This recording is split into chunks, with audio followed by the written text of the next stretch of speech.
Hello friends, बहुत बहुत स्वागत है आप सभी का एक बार फिर से सरकारी हट में।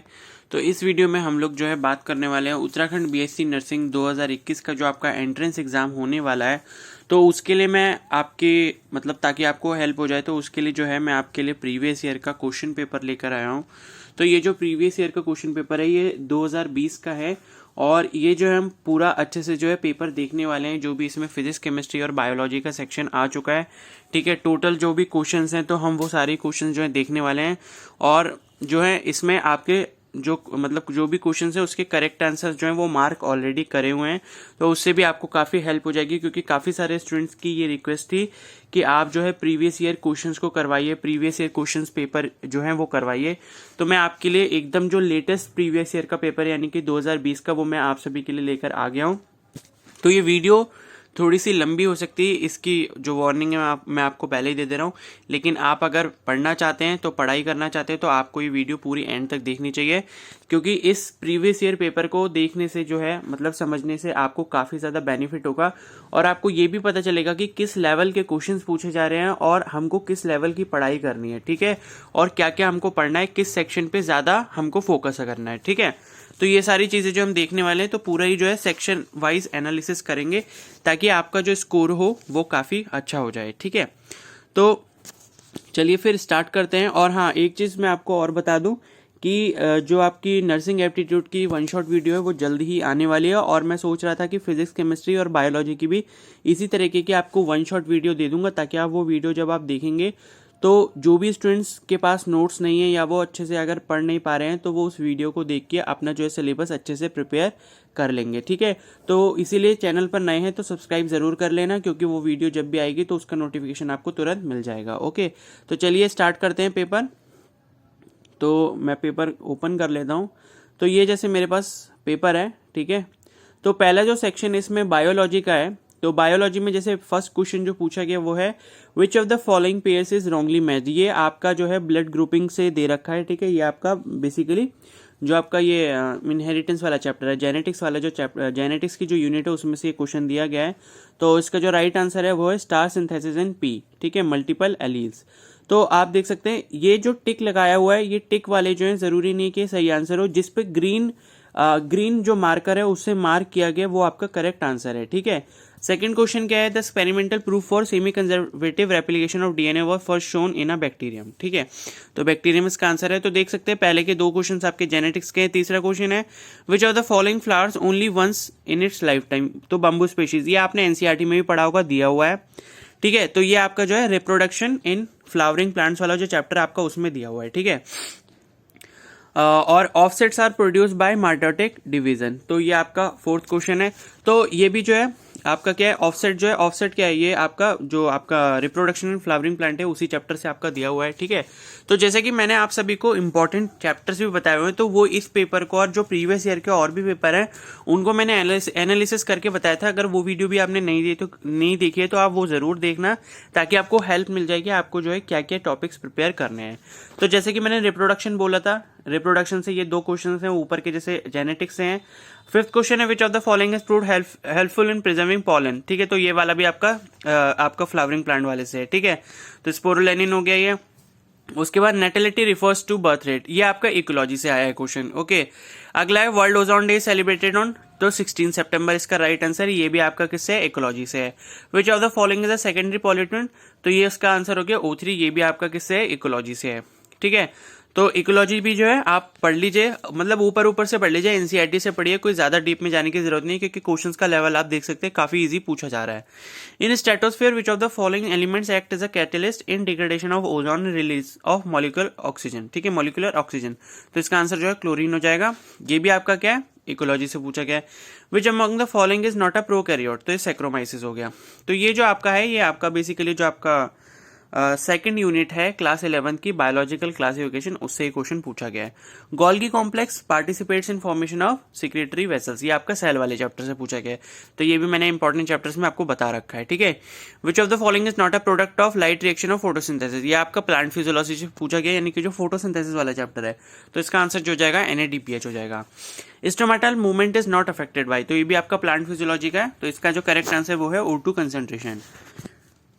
नेक्स्ट क्वेश्चन जो है वो है the stage during which separation of the paired homologous chromosome begins in. तो ये आपका डिप्लोटिन स्टेज होएगा। ये क्वेश्चन जो है आपका सेल डिवीजन वाले यूनिट, सेल डिवीजन वाला जो आपका यूनिट है उससे पूछा गया है। तो ये भी मैंने आपको सेल वाला जो यूनिट है मैंने आपको बता रखा है, इंपॉर्टेंट है, इससे क्वेश्चन पूछे जाते हैं और काफी इजी क्वेश्चन है। एनसीईआरटी से बाहर नहीं जाना है बायोलॉजी के लिए, मैंने आपको पहले ही बता रखा है, तो आप सिर्फ उसी को फॉलो कीजिए। Stomata and grass leaf are, तो ये डंबल शब्द बोलते हैं, ये भी आपके एनसीईआरटी में दिया हुआ है प्लांट फिजियोलॉजी में।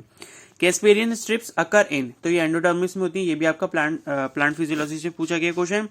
प्लांट्स हैविंग लिटिल और नो सेकेंडरी ग्रोथ आर, तो ये ग्रासेस हो गया, ये भी आपका प्लांट फिजियोलॉजी से है।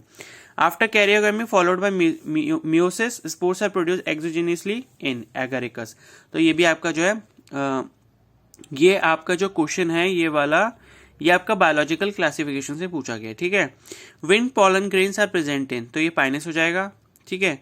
उसके बाद which one is wrongly match, तो ये है यूनिफ्लेजेलेट गैमेट्स पॉलिसिफोनिया, ये भी ये जो क्वेश्चन आपका बायोलॉजिकल क्लासिफिकेशन का है। द कॉन्ट्रासेप्टिव सहीली, तो ये जो आपका रिप्रोडक्टिव हेल्थ वाला जो चैप्टर है, ठीक है, बेसिकली रिप्रोडक्शन इन ऑर्गेनिज्म वाली जो यूनिट है उसी में आपका दिया हुआ है, तो उसको उससे ये क्वेश्चन पूछा गया है। Which of this animals is not a होम्योथर्म, तो ये किलॉन हो जाएगा, ये आपका जो है इकोलॉजी से पूछा गया है, ठीक है, ये वाला क्वेश्चन जो है। Which of the following animal does not undergo Metamorphosis, तो इसका जो आंसर है वो अर्थवर्म हो गया। ये वाला जो आपका क्वेश्चन है आई थिंक ये जो आपका अर्थवर्म वाला है ना उससे पूछा गया है, ठीक है, अर्थवर्म वाली जो यूनिट है, मुझे उसका नाम याद नहीं आ रहा है। Which of the following organism are known as chief producers in the oceans, तो ये डायटम्स हो गया, ये आपका बायोलॉजिकल क्लासिफिकेशन है। तो आप देख रहे हो कि बायोलॉजिकल क्लासिफिकेशन से काफी क्वेश्चन आ रहे हैं, तो उस वाले चैप्टर को मिस मत करना, ठीक है। Which part of poppy plant is use to obtain the drug smack, ये वाला आपका जो है 12th क्लास में दे रखा है, ठीक है, जो आई थिंक मैनेजमेंट ऑफ मतलब strategies for management in food production वाला चैप्टर शायद उसमें ये है, ओके। तो ये वाला क्वेश्चन उसमें according to Hugo de Vries, तो ये वाला जो आपका फिर से जेनेटिक्स का आ गया।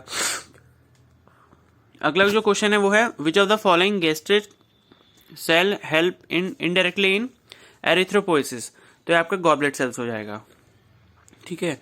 तो ये वाला क्वेश्चन आपका ह्यूमन फिजियो से है। Select the hormone releasing intrauterine device, तो ये आपका रिप्रोडक्टिव हेल्थ से हो गया। विच of the following is true for golden rice, तो गोल्डन राइस वाला उसी से है, जो आपका strategies for management in food production वाला चैप्टर है वो वाला। Pinus seed can not germinate and establish without fungal association, this is because it has obligate association with mycorrhiza, तो ये वाला भी जो आपका है ये आपका प्लांट किंगडम से दिया गया है, ठीक है। Question which of the following sexually transmitted disease not completely, ये आपका दिया रिप्रोडक्टिव हेल्थ से। Which of the following statements is incorrect, infective considered in virus is the protein code, हाँ, तो ये वाला जो क्वेश्चन है ये वो उसी से दिया गया है आपका, ठीक है। Strategies for improvement in food production वाला जो चैप्टर है उससे दिया गया है। एक्सप्रेस सीक्वेंस टैक्स, ठीक है, तो ये जीन एक्सप्रेस एज आरएनए, तो ये आपका जेनेटिक्स से दिया गया question. Which of the following immune responses is responsible for rejection of kidney graft, ठीक है, तो ये सेल मीडिएटेड इम्यून रिस्पॉन्स, ये आपका दिया है ह्यूमन हेल्थ एंड डिजीज वाले चैप्टर से। The frequency of recombination between gene pairs on the same gene chromosome as a measure of distance between genes were explained by Alfred Sturtevant, ठीक है, ये वाला क्वेश्चन आपका जेनेटिक्स से है। It takes very long time for pineapple plant to produce flower, ये आपका उससे दिया है रिप्रोडक्शन इन फ्लावरिंग प्लांट्स जो है उससे आपका ये वाला क्वेश्चन दिया हुआ है। नहीं ऑक्सीजन एंड थाइलिन, ये आपका प्लांट हार्मोन से दिया है, ठीक है, प्लांट फिजियोलॉजी वाला जो चैप्टर है प्लांट हार्मोन उससे दिया गया है, ठीक है, पीजीआर का है। तो फिर अगला क्वेश्चन है identify the cells whose secretion protects the lining of gastrointestine, ये आपका किससे दिया है डाइजेशन वाले चैप्टर से, ठीक है। तो मैंने आपको बोल रखा है कि ह्यूमन फिजियोलॉजी भी बिल्कुल मत छोड़ना, ह्यूमन फिजियोलॉजी से भी काफी क्वेश्चन पूछे जाते हैं और यहाँ पर मुझे जो है क्वेश्चंस आपके प्लांट फिजियोलॉजी के भी दिख रहे हैं, ठीक है।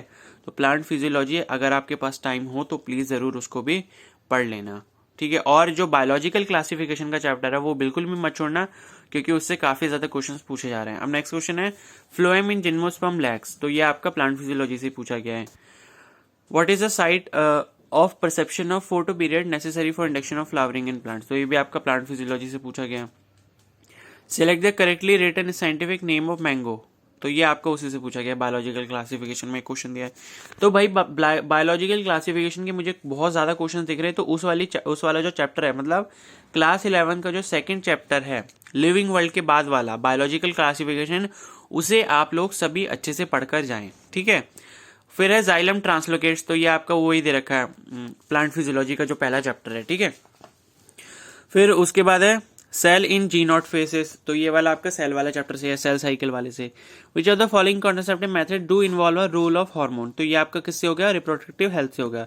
तो भाई रिप्रोडक्टिव हेल्थ, बायोलॉजिकल क्लासिफिकेशन, इनसे काफी क्वेश्चन पूछे जा रहे हैं। टाइडल वॉल्यूम और एक्सपिरेटरी वॉल्यूम, ये आपका breathing and exchange of gases, जो आपका शायद सेकंड चैप्टर जो है ह्यूमन फिजियोलॉजी में, उससे पूछा गया है। DNA precipitation out of a mixture, ये आपका उससे पूछा गया है। ये पूछा गया आपका बायोटेक से, ठीक है। तो ये out of mixture of bio can be achieve by treatment with, नहीं ये आपको उससे पूछा गया है, क्या बोलते हैं, जो आपका जेनेटिक्स है, जेनेटिक्स से ही पूछा गया ये वाला क्वेश्चन, ठीक है, जेनेटिक्स में दे रखा है ये। Select the correct group of bio control agent, तो ये ट्राइकोडर्मा बकुल, हाँ, तो ये वाला आपको उसी से पूछा गया जो ह्यूमन हेल्थ एंड डिजीजेस वाला जो चैप्टर है, उसके बाद वाला जो चैप्टर आई थिंक, तो उससे ये क्वेश्चन पूछा गया है, ठीक है। ट्राइकोडर्मा, ओ सॉरी ये वाला जो क्वेश्चन है आपका बायोटेक से पूछा गया है, ठीक है, ये बायोटेक में है। Which of the following pair of organism does not contain DNA, ये आपका सेल वाले चैप्टर से हो गया। विच of the following muscular disorder is inherited, muscular dystrophy, ठीक है, तो ये आपका इनहेरिटेंस वाले चैप्टर से है। फिर है the ciliated epithelial cells are required to move particles और म्यूकस, तो ये आपका जो मसल वाले चैप्टर से पूछा गया, ठीक है। वो जो है आपका मसल्स वाला जो चैप्टर है ना, क्लास 11 में, आई थिंक 5th या 6th चैप्टर है ये, ओके। फिर है purines both in DNA and RNA are adenine and guanine, तो ये वाला आपका फिर से जेनेटिक्स से आ गया, ठीक है। तो जेनेटिक्स बहुत ज़्यादा इंपॉर्टेंट है। तो 50 क्वेश्चन हो चुके हैं यहाँ पर, हमने बायोलॉजी का जो सेक्शन है वो कंप्लीट कर लिया। इसके बाद हम फिजिक्स केमिस्ट्री की बात करेंगे। उससे पहले मैं आपको इन 50 क्वेश्चन का जो है मतलब एक वो दे देता हूँ, मतलब एक सिनेरियो बता देता हूँ कि क्या क्या इंपॉर्टेंट चैप्टर्स हैं। तो आपके सामने जो भी हमने क्वेश्चन डिस्कस करे, तो उसमें जो भी इंपॉर्टेंट चैप्टर्स हैं, तो आप लिख लीजिए, एक पेपर पे लिख लीजिए कि कौन कौन से इंपॉर्टेंट यूनिट्स हैं जहाँ क्वेश्चन पूछे गए हैं। एक तो आपका बायोलॉजिकल क्लासिफिकेशन हो गया, सेल एंड सेल डिवीजन हो गया, और कंप्लीट जेनेटिक्स आप पढ़ेंगे, ह्यूमन हेल्थ एंड डिजीज पढ़ेंगे, strategies for improvement in food production वाला जो चैप्टर है वो हो गया, बायोटेक वाला चैप्टर हो गया, और जो है आपका ह्यूमन फिजियोलॉजी हो गई कंप्लीट, और प्लांट फिजियोलॉजी भी पढ़ी आप। तो इतना तो आपको करना ही करना है, ठीक है। तो ये सब इसका निचोड़ था जो मैंने आपको बता दिया। तो ये सारी इंपॉर्टेंट यूनिट्स हैं जो आप अच्छे से तैयार कीजिए। उसके बाद अगर हम केमिस्ट्री पे आए, तो केमिस्ट्री का भी मैंने पेपर जब देखा, तो आप जब खुद देखोगे तो पता लग जाएगा कि केमिस्ट्री का पेपर बहुत कोई हार्ड नहीं पूछा जा रहा है, ठीक है, काफ़ी ईजी पूछा जा रहा है। जैसे यहाँ पर ये रिएक्शन है SN1 की, ठीक है, तो इसमें से पूछा कि कौन सी करेक्टली मैच नहीं है, तो इसमें से आपको ये बता देना। तो आपको जब अगर ये SN1 की सारी रिएक्शंस पता होंगे, SN1 SN2 की, तो आप आसानी से बता देंगे। फिर which of the following is the best set of reagent to perform the above, तो इसमें एक कन्वर्जन पूछा गया है, ठीक है। तो HBr हीट, और ये जो आपका है ये आपका क्या है, हाँ ठीक है। तो ये वाली इस क्वेश्चन में क्या हो जाएगा, HBr, मतलब ये जो रिएक्शन है आपको कंप्लीट करनी है, इसमें रिएजेंट बताना है। तो मैंने आपको पहले बोल रखा है कि ऑर्गेनिक केमिस्ट्री में जो भी नेम रिएक्शन है वो तो आप जरूर कर लेना, और बाकी रिएक्शन के आपको रिएजेंट पता होने चाहिए। तो ये जो है आपका कन्वर्जन बेस्ड क्वेश्चन आया हुआ है। फिजिकल केमिस्ट्री के जब मैंने क्वेश्चन देखे, तो फिजिकल केमिस्ट्री से बहुत ज़्यादा क्वेश्चन यहाँ पर नहीं आए हुए हैं। जैसे यहाँ पर ये अगला क्वेश्चन है, ये आपका फिजिकल केमिस्ट्री से है, ठीक है। How many faradays of charge are needed for complete reduction of 0.5 moles of Cr2O7 2 negative into Cr3+। तो ये आपका जो है इलेक्ट्रोकेमिस्ट्री का क्वेश्चन पूछा गया है, ठीक है। A complex is prepared by mixing COCl3 and NH3 was freeze at the formula of molar depression दिया हुआ है इसमें। तो ये वाला क्वेश्चन जो है आपका क्लास 12th में जो सेकंड चैप्टर है सॉलिड स्टेट के बाद वाला, उससे पूछा गया है, ठीक है। उसके बाद जो अगला क्वेश्चन है, in a binary solution the degree of dissociation, ये आपका उसी से पूछा गया फिर से इलेक्ट्रोकेमिस्ट्री से। Gun metal is an alloy of, तो ये आपका इनऑर्गेनिक केमिस्ट्री से आ गया question. Which of the following system has maximum number of unpaired electron, ठीक है, maximum number of unpaired electron. तो ये आपका जो है जो आपका केमिकल बॉन्डिंग वाला चैप्टर है उससे पूछा गया है, ठीक है। Ag+ ion is iso electronic with, तो ये भी आपका जो है वो जो आपका पीरियोडिसिटी वाला चैप्टर है उससे पूछा गया है, ठीक है। इसमें बताना है कि मतलब इलेक्ट्रॉन किस में सेम होंगे, Ag+ में जितने हैं उतने ही किस में और होंगे, ठीक है। मोस्ट स्टेबल कार्बोकेटाइन पता है आपको, ठीक है।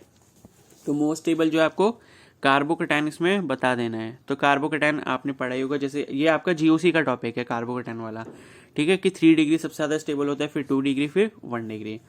उसके बाद विच of the following is a pseudo halogen, तो ये जो आपका क्या बोलते हैं, जो आपका P ब्लॉक वाला है, ठीक है। पी ब्लॉक वाले में जो पी ब्लॉक का जो आपको यूनिट दिया हुआ है उसमें आपको इसका आंसर मिल जाएगा, जैसे कि CN2 है, ठीक है, साइनाइड आयन। ओके, उसके बाद अगला क्वेश्चन है there is no SS bond इन। तो ये सारे सल्फर के जो है आयन्स हैं, ठीक है, ठीक है, ऑक्सोसल्फाइड्स हैं ये सारे। तो इनमें बताना है कि किसमें SS बॉन्ड नहीं होगा। तो ये भी आपका जो इनऑर्गेनिक केमिस्ट्री का टॉपिक है। RNA and DNA are chiral molecules, their chirality is due to, ये आपका जो है बायोमोलिक्यूल से हो गया। The basic character of hydrides of fifth group element decreases in the order. तो ये भी जो आपका क्या बोलते हैं, आई थिंक ये फिफ्थ ग्रुप एलिमेंट्स, ठीक है, ये फिफ्थ ग्रुप है। हाँ, तो ये आपका डी ब्लॉक का हो गया। ओके, तो ये वाला जो आपका डी ब्लॉक का हो गया, डी ब्लॉक का क्वेश्चन है। तो मैंने तो आपसे बोला है कि SPDF ब्लॉक जो आपको नहीं छोड़ना है, अच्छे से पढ़ना है उसको, SPDF ब्लॉक को। फिर which of the following compound possess chiral carbon, तो इसमें आपको कायरल कार्बन बताना है, ठीक है, ये आपका उसमें halo alkane and hello Aries में टॉपिक है कायरल कार्बन वाला। The butter of 10 is represented by, तो ये जो है आपसे डायरेक्ट पूछ ले गया, डी ब्लॉक एलिमेंट्स का क्वेश्चन है ये। Which is example of condensation copolymer, तो ये जो आपका पॉलीमर का क्वेश्चन हो गया, ठीक है। पॉलीमर भी अच्छे से पढ़ ली, पॉलीमर जो है आपका इजी चैप्टर है और क्वेश्चन आता है तो आप आराम से कर ले जाएंगे, ठीक है। Which is use in high temperature thermometry, तो ये जो है प्रॉपर्टीज ऑफ मेटल है, जैसे गैलियम है तो गैलियम को यूज किया जाता है, ये भी आपका जो है DF ब्लॉक में आएगा, ठीक है। उसके बाद जो है नेक्स्ट क्वेश्चन, इसमें मेजर प्रोडक्ट आपसे पूछा गया, तो ये बेसिकली एक रिएक्शन है, तो आपको बता देंगे एल्कीन की रिएक्शन है, ठीक है। एल्कीन के ऊपर जब हमने इसका क्लोरीनेशन करा है तो आपको एल्कीन मिल जाएगा। उसके बाद इप्सम सॉल्ट का फॉर्मूला पूछा गया, ये भी आपको पता है, इनऑर्गेनिक केमिस्ट्री से पूछा गया, ठीक है।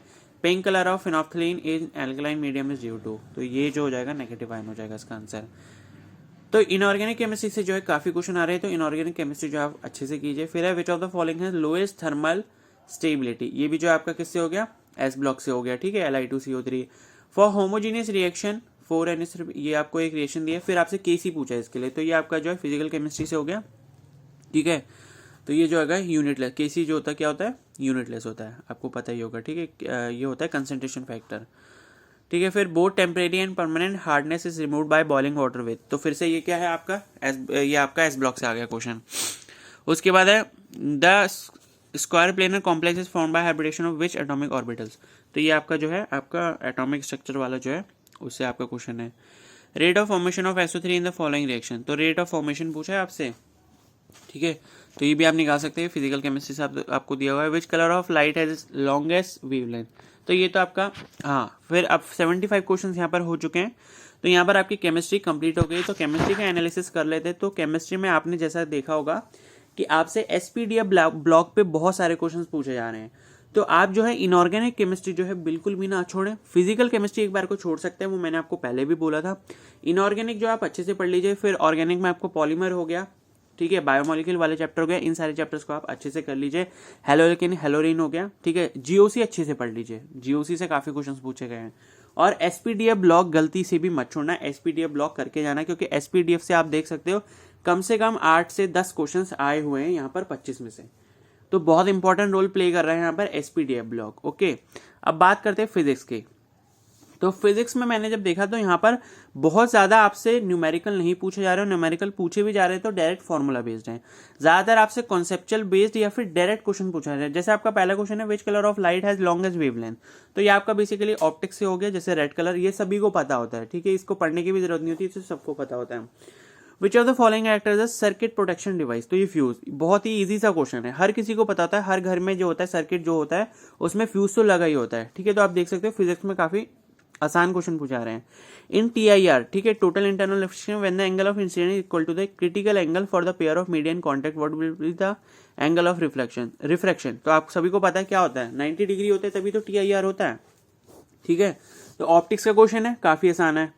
अल्फा पार्टिकल कंसिस्ट ऑफ, ये भी सबको पता होता है कि भाई अल्फा पार्टिकल में क्या होता है, 2 प्रोटॉन होते हैं, 2 न्यूट्रॉन होते हैं।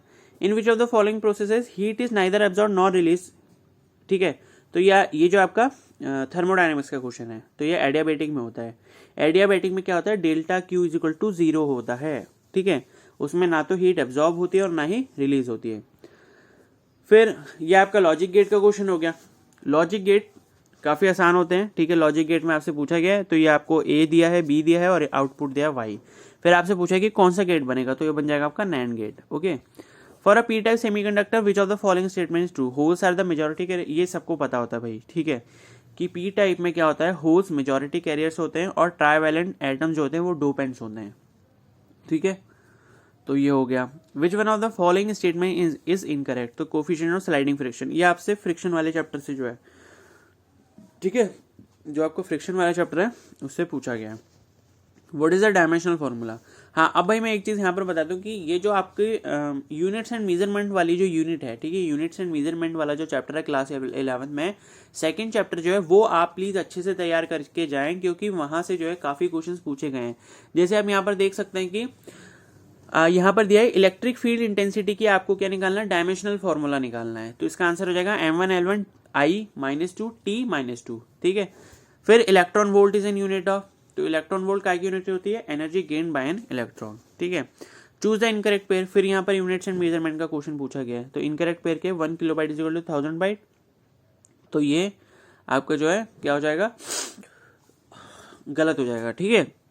अब कुछ लोग सोच रहे होंगे कि किलो का मतलब तो 1000 ही होता है, लेकिन 1 किलो बाइट में 1024 बाइट्स होते हैं, ये आपको ध्यान रखना है। अब 1 न्यूटन में 10⁵ डाइन होते हैं। डाइन जो यूनिट होती है वो आपकी फोर्स की यूनिट होती है, सीजे सिस्टम है।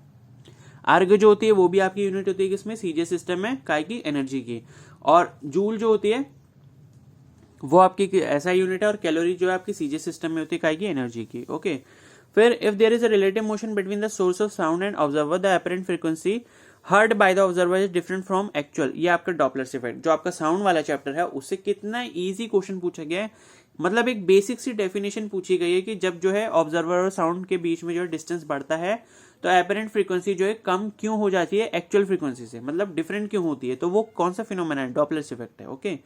फिर चूज द इनकरेक्ट स्टेटमेंट, अब यहाँ पे इनकरेक्ट स्टेटमेंट पूछा है, rate of loss of heat by body is directly proportional to the temperature of the body, ये आपसे क्या पूछा है, rate of loss of heat of body is directly proportional to the temperature of body, rate of loss of, ये तो सही statement है। Kirchhoff law signifies that good absorbers are good emitters, change of state takes place at a fix temperature, evaporation causes cooling, change of state takes, तो इसका जो है first वाला जो है इसका आंसर होगा, ठीक है, क्योंकि लास्ट वाला जो है वो सही है। जो न्यूटन्स लॉ ऑफ कूलिंग है वो यही बोलता है कि rate of loss of heat of a body is directly proportional, मतलब जितना ज्यादा टेम्परेचर होगा उतना ज्यादा ही हीट लॉस होगा, ये करेक्ट स्टेटमेंट है, ठीक है। तो इसका जो सही आंसर है वो फर्स्ट वाला हो जाएगा, ठीक है। उसके बाद क्या है, a person can see the distance object clearly but no near object, ठीक है, he is suffering from dash, तो ये आप सभी को पता है। A person can see the, मतलब दूर के ऑब्जेक्ट देख सकता है लेकिन पास के नहीं देख सकता, इसका मतलब क्या होता है, हाइपरमेट्रोपिया है। और मायोपिया में क्या होता है कि दूर के नहीं देख सकता लेकिन पास के देख सकता है, तो मायोपिया में जो है आपके कॉन्केव लेंस होते हैं, ठीक है, और हाइपरमेट्रोमिया में आपके कॉन्वेक्स लेंस होते हैं, तो इसका आंसर जो है सेकंड वाला हो जाएगा। तो ऑप्टिक्स से आप देख रहे हो कि काफी क्वेश्चन पूछा रहे हैं, तो भाई ऑप्टिक्स किसी को भी नहीं छोड़नी है। ऑप्टिक्स से आप बेसिक पढ़ लो टॉपिक, जैसे टोटल इंटरनल रिफ्लेक्शन हो गया, ठीक है, रिफ्रैक्शन हो गया, रिफ्लेक्शन हो गया, कॉन्वेक्स लेंस हो गया, कॉन्केव लेंस हो गया, कॉन्वेक्स मिरर हो गया, कॉन्केव मिरर हो गया, ये सारे आप टॉपिक्स प्लीज पढ़ के जाएं। फिर अगला क्वेश्चन फिर देखो, फिर से क्या ऑप्टिक्स का है, sky appears blue due to scattering of light, ठीक है, ये आपको स्टेटमेंट 1 दिया है। फिर scattering is maximum for the red colour while least in case of violet light, तो ये जो है सेकंड स्टेटमेंट गलत है, scattering is maximum for red colour ये नहीं होता है, ठीक है। तो ये पहला वाला सही है कि स्काई जो आपका ब्लू होता है वो किसकी वजह से होता है, स्कैटरिंग ऑफ लाइट, ये आपने अपनी क्लास 10th में भी पढ़ रखा है, ओके। अगला क्वेश्चन है, the imaginary lines magnetic lines of forces inside a magnet runs, तो ये आप सभी को पता होगा कि भाई जो अंदर होती है लाइन्स वो साउथ टू नॉर्थ होती है, और बाहर वाली जो लाइन्स होती है मैग्नेटिक लाइन्स वो आपकी नॉर्थ टू साउथ पोल जाती है, ठीक है। तो कितना इजी क्वेश्चन पूछा गया भाई, मैग्नेटिक लाइन, मतलब बेसिक नॉलेज भी अगर आपके पास फिजिक्स की है तो आप फिजिक्स के 25 में से 25 तो नहीं, इस बार जो 20 क्वेश्चन होंगे उन 20 क्वेश्चन में से आप कम से कम 12 से 13 क्वेश्चन तो कर लोगे अगर आपको बेसिक फिजिक्स पता है, ठीक है। यहाँ पे आपसे देखो भाई न्यूमेरिकल तो मेरे हिसाब से अभी तक कोई आया भी नहीं है, न्यूमेरिकल अभी कोई आया ही नहीं, बताओ। तो न्यूमेरिकल पढ़ना तो छोड़ ही दो, कंसेप्ट पढ़ो, ठीक है, जो भी इंपॉर्टेंट टॉपिक है बस एक बार ऊपर से पढ़ लो, मैंने यही बोला था फिजिक्स के लिए भाई, ओवरव्यू लेना है हर चैप्टर का, ठीक है। फिर क्या, select the correct statement with respect to the nuclear fusion chain reaction, तो न्यूक्लियर फ्यूजन के बारे में करेक्ट स्टेटमेंट, तो ये आपका सेकंड वाला है, रॉड्स ऑफ बोरॉन और cadmium are used to absorb the excess, ये आप सभी ने पढ़ रखा है, ठीक है, कि ये जो होते हैं ये एब्जॉर्बर के लिए, क्योंकि जो न्यूट्रॉन उसमें से रिलीज होता है तो उसकी स्पीड बहुत ज़्यादा होती है, ठीक है। तो उनको एब्जॉर्ब करने के लिए, जो एक्सेस न्यूट्रॉन्स होते हैं उनको एब्जॉर्ब करने के लिए हम बोरॉन और कैडमियम की रॉड यूज कर सकते हैं, ठीक है। ये आपका जो क्वेश्चन है ये आपका एटम्स एंड न्यूक्लियर वाले चैप्टर से है, ठीक है। फिर उसके बाद है, a thief ran from the police custody at a speed of 9 kilometre after 30 minutes police got alerted and started. ये अब एक क्वेश्चन है न्यूमेरिकल का, ठीक है। तो न्यूमेरिकल का क्वेश्चन है, ये आपसे सिंपल जो आपका मोशन वाला चैप्टर है उससे पूछा गया, रिलेटिव मोशन का क्वेश्चन है ये। तो इसका आंसर जो है 40 मिनट हो जाएगा। फिर अगला वाला जो है आपका करंट इलेक्ट्रिसिटी पूछा गया, calculate the current in the resistor R3। तो आपसे R3 में पूछा गया, R3 यहाँ पर देख सकते हैं आपका नीचे वाला है, ठीक है। R3 से आपके करंट पूछा गया है, R1 की वैल्यू दी है, R2 की वैल्यू दी है और R3 की वैल्यू दी है। तो आपसे पूछा है 60 वोल्ट की अगर हम बैटरी इसमें लगाएंगे तो R3 में से कितना करंट जाएगा, तो आप आसानी से इसको निकाल सकते हैं, ठीक है। फिर the following block of mass 50 kg, ये आपसे फ्रिक्शन वाला क्वेश्चन पूछा गया, ठीक है। फ्रिक्शन से आएगा न्यूमेरिकल। फिर अब vessel is filled with water as shown in the figure, the maximum pressure exerted at the point dash, ठीक है, and minimum will be at the point दिया। तो ये 3 पॉइंट दिए हैं। तो आप सभी को पता है कि सबसे ज़्यादा प्रेशर कहाँ पर होता है, आपका बॉटम पे होता है। सबसे ज़्यादा प्रेशर आपका बॉटम पे होता है। उसके बाद प्रेशर ऊपर ऊपर धीरे धीरे क्या होता है, डिक्रीज होता रहता है, ठीक है। तो ये हो गया। उसके बाद अगला क्वेश्चन है, एसर्शन रीजन दे रखा है, optical fibre communication doesn't suffer from the cross talk, reason optical interference is 0, ठीक है। तो ये दोनों ही ट्रू हैं। ये फिर से आपका ऑप्टिक्स से क्वेश्चन पूछा गया है। फिर इफ अ लाइट रे, फिर से ये ऑप्टिक्स का क्वेश्चन आ गया, द रिफ्रैक्टेड रे bend away from the normal. ये आप सभी को पता है भाई, रिफ्रैक्शन की जब डेफिनेशन हम लोग पढ़ते हैं ना, तो सबसे पहले यही पढ़ते हैं कि अगर रेयर से डेंसर में जाएगी तो नॉर्मल की तरफ आएगी, और जब डेंसर से रेयर की तरफ जाएगी जो लाइट रे है वो फिर दूर जाएगी नॉर्मल से। वही बेसिक क्वेश्चन पूछा गया है।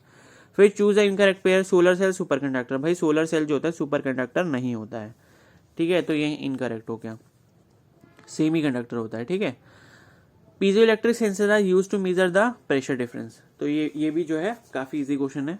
पीजो इलेक्ट्रिक डिवाइसेस जो होती है प्रेशर डिफरेंस को मेजर करने के लिए पूछी जाती है।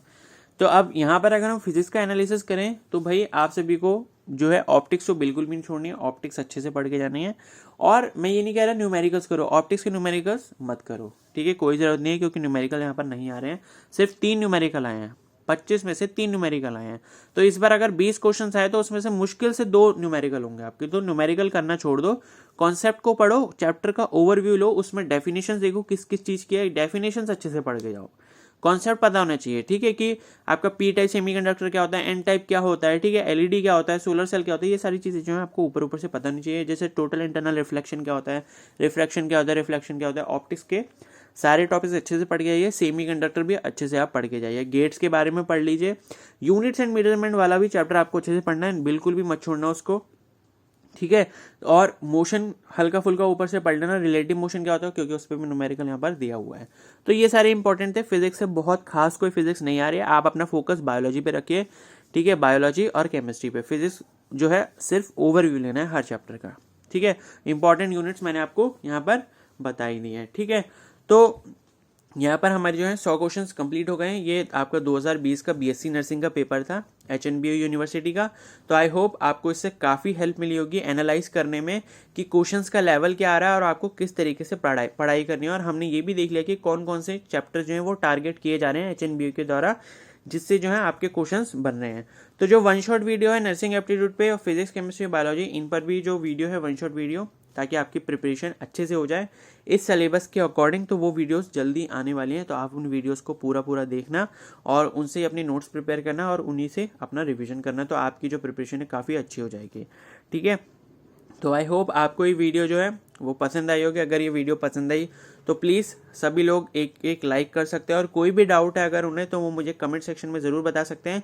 और HNBU के जो भी मतलब बीएससी नर्सिंग हो, पैरामेडिकल हो, या फिर जो ANM JNM के कोर्सेज हैं, उनसे कोई भी रिलेटेड आपको वीडियो चाहिए हो, प्लेलिस्ट पड़ी हुई है, प्लेलिस्ट में जाके देख सकते हैं कि एप्लीकेशन फॉर्म कैसे बनना है, फोटो कैसे अपलोड करना है, सारी चीज़ें वहाँ पर दी हुई है। सिलेबस क्या है, इंपॉर्टेंट टॉपिक्स क्या हैं, नोट्स कहाँ से मिलेंगे, सारी चीज़ें वहाँ पर सब पर वीडियो बनी हुई है। तो वहाँ पर आप एक बार जाकर वीडियो अपनी ज़रूर चेक कर लें, जिसको भी हेल्प की ज़रूरत है, ठीक है।